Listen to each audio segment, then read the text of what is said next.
Coming up on today's episode of Technoid, Google cancels I/O 2020, and I will explain why this is not only going to be the first of many more things to come and what could possibly be next. And on top of all that, Google also got their first major leak because the Google Pixel 4a leaked while this happened.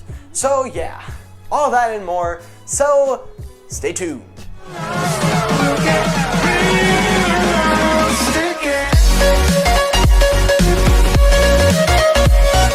What's happening, everybody? Michael here. Welcome back to Technoid. Now guys, before we start the video, I just want to say I got the microphone hooked up so you're hearing much better audio. Shout out to GoPro. You guys are such an amazing group of people. You helped me out in the most desperate time of needs, so thank you for that. And also guys, I am not sponsored to pay this, but if you guys do not know what G Fuel is, you are missing out. Now, I've been drinking G Fuel for 3 years. Everyone said it was gonna kill me, it was unhealthy, but here I am still 3 years later. It is a vitamin supplement that is promoting healthy energy, caffeine-free versions, and also natural caffeine with healthy complexes, antioxidants, etc. If you guys are looking for a better energy alternative and you're looking for something that gives you a good pick-me-upper for whatever you're doing, whether it's a workout, energy for your work, or playing video games, definitely pick yourself up a flavor of G Fuel. This is the brand new flavor, Guava. I'll be drinking it throughout the episode, but guys, definitely check out G Fuel. Check out their new tubs and all their other flavors on their website. I advise you to, and again, I am not paid to say this by G Fuel. G Fuel, if you're watching this, I love you guys, so please hit me up with a sponsorship. Thank you. Now that we got that out of the way, let's get the story going. So story number one, main story of the day. I'm starting with the main story because yes, I hear your complaints. Oh, you saved the main story for the last, you're clickbaiting. No, I'm not. It's at the end of the video. You just gotta watch it. But still, I'm gonna do the first story first. Google I/O 2020. Now guys, again, very serious topic.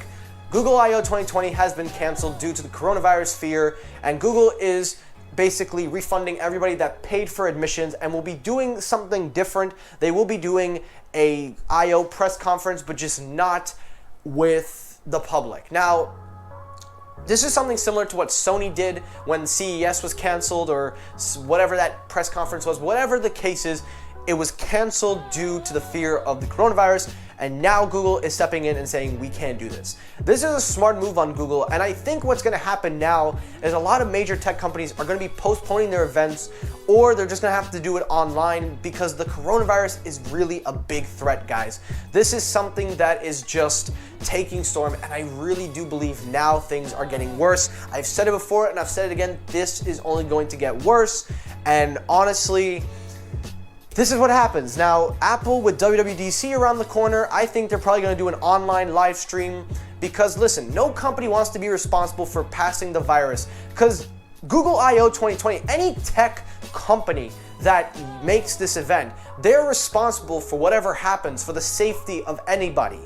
And if you allow people to go there to your event and they have the virus and they spread it, the chances are you're going to be looked at so badly that you could have prevented this by just not having the event. So I give props to Google for thinking of the safety and also being considerate with people's money by giving them a full refund and giving them an option to come back for 2021. And I hope that everybody follows suit. So next up, I predict Apple is probably going to make WWDC an online format. They're probably going to cancel it, but have it on an online format. We're going to have to wait and see. But that is story number one. And guys, again, I will be monitoring all the news. And again, I'm sorry for all the bad news that's happening. I'm going to try to spice it up. Story number two, let's get it going with another Google story. But first, sip of that G Fuel. Not paid promotion. Story number two, let's talk it over. The Google Pixel 4a. So the Google Pixel 4a, I talked about yesterday about how production may be delayed, and a lot of you kind of got mad about that video, so I'm sorry. But good news, the phone was leaked. Now, this isn't a 100% confirmation, but it's in line with everything that people are saying about this phone. It has the punch hole that we expected.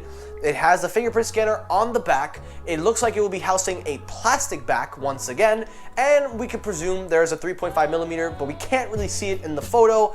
But honestly, the phone looks nice, and I think the reason that Google is focusing more on the mid-range is because that's where everything lies. The mid-range is where everything is. And also, my boy Sam, I got your text, brother. That shit was annoying. But anyway, let's keep going. The Google Pixel 4a, I think Google is focusing because that's where the money is to be made. Everybody knows that the mid-ranges are getting better and better than the flagship, because if the mid-range could do half of what the premium phone does, the average consumer really isn't going to care. They're going to go for what looks like the expensive one but can do just as good a job. That saves them money, saves them hassle, etc. And speaking of mid-range, which transitioned into our final story of the day, Samsung. Now, the Samsung A series, as you know, has been their big home run in the mid-range field. From the A series to the F series to the B series to the T series. Get it? But the A series A21 has been leaked online and it looks pretty good. Now, it is a budget version of the S20, and this is basically what the A series is basically showing us, that the mid-ranges are doing a better job. Now, as for the specs and blah, blah, blah, you could definitely check it out on the website. I'm not gonna focus on that, but just focus on the device itself and the spec sheets, the main specs. 3.5mm headphone jack, has 3 camera sensor in the back, has a nice immersive display, good enough that nobody will be able to tell the difference unless you're a big enthusiast. And most of all, contains a great quality Snapdragon chip in there that's built to last. So the point that I'm trying to make here is that Google and Samsung and every other smartphone maker knows the mid-range line is where the money is to be made, because the premium flagships are just too damn expensive, and people are drawn to the mid-ranges more than the premiums, because if the mid-range can do half of what the premium does but at a fraction of the cost, people will buy that, and more people will prefer that than the premium.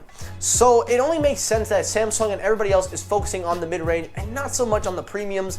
But again, sometimes the premium flagship is really the way to go. But let me know your thoughts down below. That is it for today's episode, guys. This was a fast-paced episode, mainly because the battery is actually dying. Yes, okay, so I gotta go. But guys, this was a fast-paced episode. I'm sorry, it's not usually how I am. Thankfully, I have my iPad back, so everything is 100%. Hashtag loser. But comment your thoughts down below. You'll get the reference if you saw my last video.